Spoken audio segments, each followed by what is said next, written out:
Imagine standing on the edge of a golf course, club in hand, knowing you're about to face the most humbling moment of your career.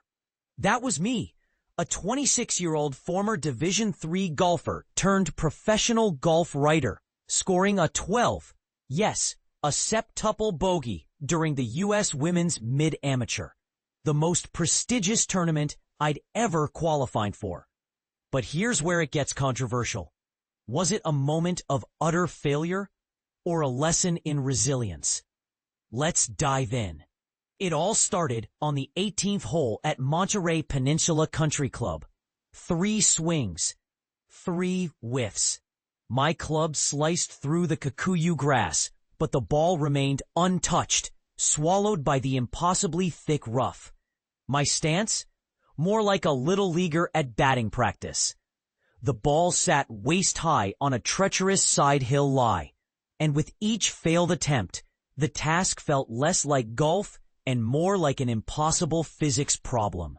After the 3rd try, I conceded defeat, taking an unplayable drop. By then, I was hitting my 7th shot, still 140 yards from the green. Barbara, our walking scorer, watched silently as the nightmare unfolded. And this is the part most people miss. The experience was as enlightening as it was mortifying. From the moment I stepped back for the drop, my arms felt numb, and my 7th shot only deepened the spiral. I found myself in another horrific lie. Buried beneath the lip of a greenside bunker. After 2 failed sandblasts, I 2-putted from 35 feet for a 12. Ironically, it was a great 2-putt, but the damage was done. I've never scored higher in my competitive career. As I approached Barbara, I forced a smile. "You got all that?" She nodded, offering kind words, or maybe condolences. I rushed to the next tee, feeling the weight of the group behind us with every step. But with 29 holes left, I knew this experience was mine to absorb, regardless of whether I'd ever return. Earlier that year, I'd set a bold goal: qualify for the U.S. Women's Mid-Am, a USGA championship for female amateurs aged 25 and above. I threw myself into the fire at a local qualifier in Alpine, New Jersey, my first real stroke play tournament since college. Out of 30 women, only 5 would advance. Despite a bogey start, I rallied, shooting an even par 72 in pouring rain. When I walked off the 18th green, I turned to my caddy, my dad, eyes wide. Had I actually done it? An hour later, it was official. I was headed to Monterey Peninsula's Dunes course, one of the most beautiful in the country. The hard part was over, or so I thought. The U.S. Women's Mid-Am is no walk in the park. With a 132-player field, only the top 64 after 2 days of stroke play advanced to match play. I flew to California 3 days after the Ryder Cup, played 2 practice rounds, and, spoiler alert, didn't make the cut. But the tournament setup was breathtaking. From the elite environment to the smallest details. The Herzig nameplate on the driving range, the roped-off putting green, the table of senior amateurs at the welcome dinner, each with dozens of USGA championships under their belts. And made-to-order smoothies in the hospitality lounge? Seriously, who do they think I am? The course itself was a masterpiece, twisting along the oceanside property. Players teed off from numbers 1 and 12, requiring a shuttle ride.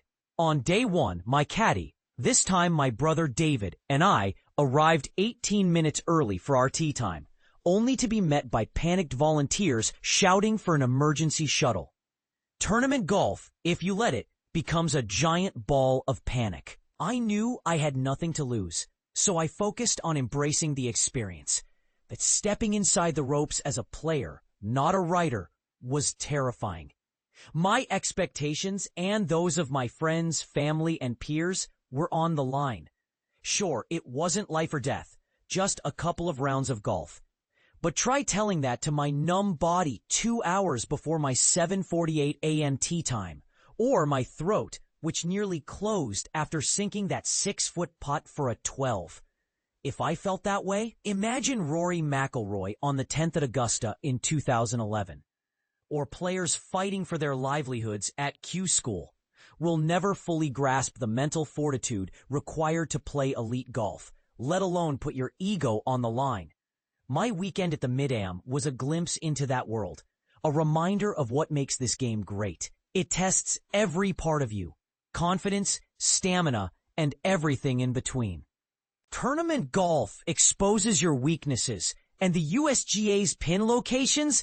Borderline evil. Staying present, knowing how thin the line is between success and failure, is a rare skill.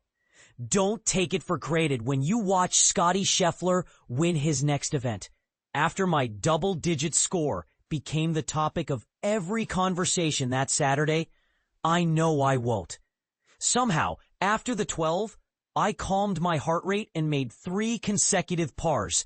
The next day, I approached the course with a blank slate, finishing 1 over par on the back 9 despite a shake on the 5th hole. Here's the controversial part. Acknowledging my mistakes instead of suppressing them helped me move on. A sports psychologist's dream. I posted scores of 88 to 79, beat 10 players, and walked away feeling lighter. But am I done? Far from it. I'm already eyeing next year's qualifier, ready to face the torture again. Because in golf, as in life, the lessons are worth the pain. What do you think? Is failure a necessary step to growth, or just a detour? Let's discuss in the comments.